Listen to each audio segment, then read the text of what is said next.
Assalamualaikum warahmatullahi wabarakatuh. Perkenalkan saya Gifar dari H2B.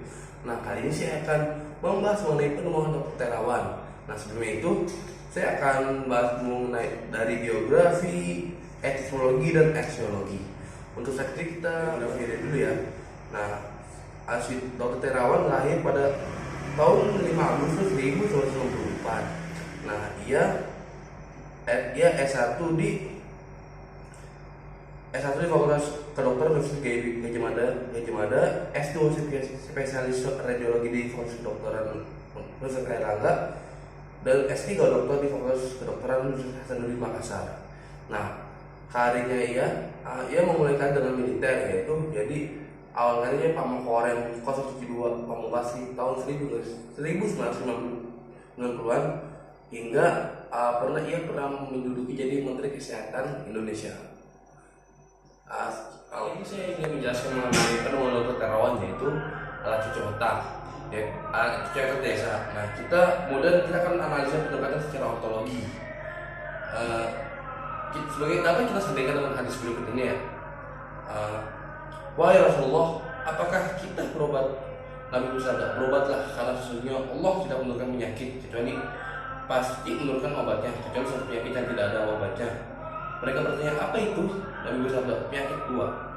Hadis Tirmizi 2038. Nah, sini kita lihat dari hadis tersebut dapat kita katakan bahwasanya penemuan alat ini merupakan ikhtiar untuk menyembuhkan suatu penyakit. Kali ini akan saya jelaskan dari pendekatan epidemiologinya. Nah, dokter terawan di sini menjelaskan metode cuci otak itu secara ringkas sebenarnya adalah memasukkan kateter ke dalam pembuluh darah melalui pangkal paha penderita stroke.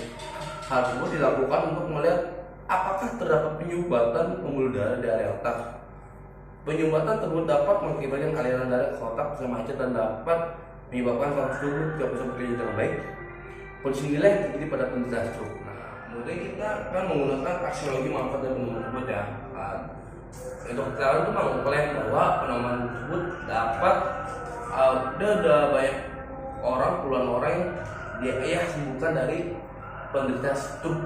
Jadi yang penderita stroke itu sembuh atas alat miliknya. Assalamualaikum warahmatullahi wabarakatuh. Saya Gifari dari jurusan Ilmu Hubungan Internasional kelas HI 2B. Sebelum ini saya ingin menginterview mengenai tugas Islam dan Ilmu Pengetahuan dari dosen Bu Karunisa MA. Yuk, mari kita mencari targetnya. Halo Mbak, selamat siang. Siang. Mbak, saya boleh izin buat interview nggak? Boleh. Sebelumnya namanya siapa? Saya Sarah. Dari jurusan apa? Keperawatan. Angkatan 2021. Kalau kakak bagaimana? Nama saya Adel. Sama ya. Oh, sebenarnya saya ingin memberikan beberapa pertanyaan ya.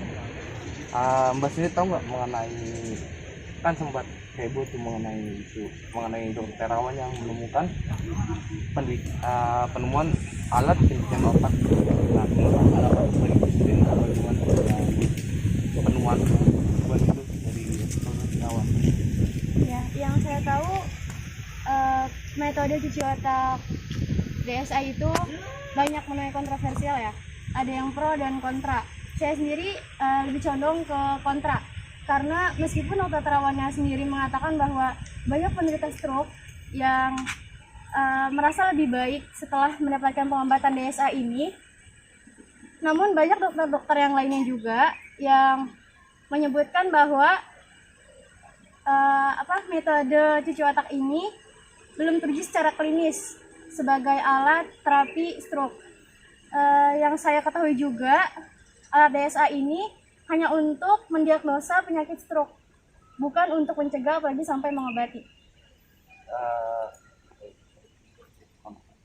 Terus menurut Mbak ya, dalam kan Mbak ya kontra, pasti kan kan saya pernah riset bahwa di rumah sakit Jarmat sudah menggunakan alat tersebut. Nah, menurut Mbak dampak di dunia kesehatan itu sendiri mengenai desa gimana? Dampak yang signifikan yang berbeda dengan alat-alat sebelumnya? Sebenarnya DSA ini bukan sesuatu hal yang baru ya, udah ada juga sebelumnya. DSA ini yang saya tahu bisa mengatasi masalah. Menurut kakak sendiri dampak dan manfaat dari DSA itu sendiri bagaimana ya? Ya, yang saya tahu DSA ini bukan suatu metode yang baru ya. DSA ini untuk membantu mengatasi orang yang mengalami masalah pada aliran darah di otaknya, seperti pada pasien stroke perdarahan ya, stroke hemorragik. Kan kalau nggak diatasi itu kan bisa menyebabkan kematian. Nah, untuk Mbak sendiri pendapatnya mengenai DSA itu sendiri gimana? Menurut saya, metode cuci otak DSA ini hanya untuk mendiagnosis kelainan pembuluh darah, tetapi bukan untuk terapi. Ibarat sakit batuk kan nggak akan sembuh jika hanya di ronsen, tetapi juga harus diobati. Sedangkan metode cuci otak ini hanya untuk mendiagnosis, bukan untuk mengobati. Mungkin beberapa orang percaya bahwa metode tersebut mujarab dan ilmiah, tetapi sebagian orang juga berpendapat sebaliknya. Apalagi Ikatan Dokter Indonesia sendiri belum mengakui metode tersebut. Untuk yang secara dalam dunia kesehatan sendiri itu sendiri dampaknya apakah ada dampak dari hal tersebut? Dari beberapa artikel yang saya baca, bahwa Andreas berpendapat metode DSA ini mempunyai efek samping yang sangat mengerikan walaupun jarang terjadi, yaitu pendarahan di otak.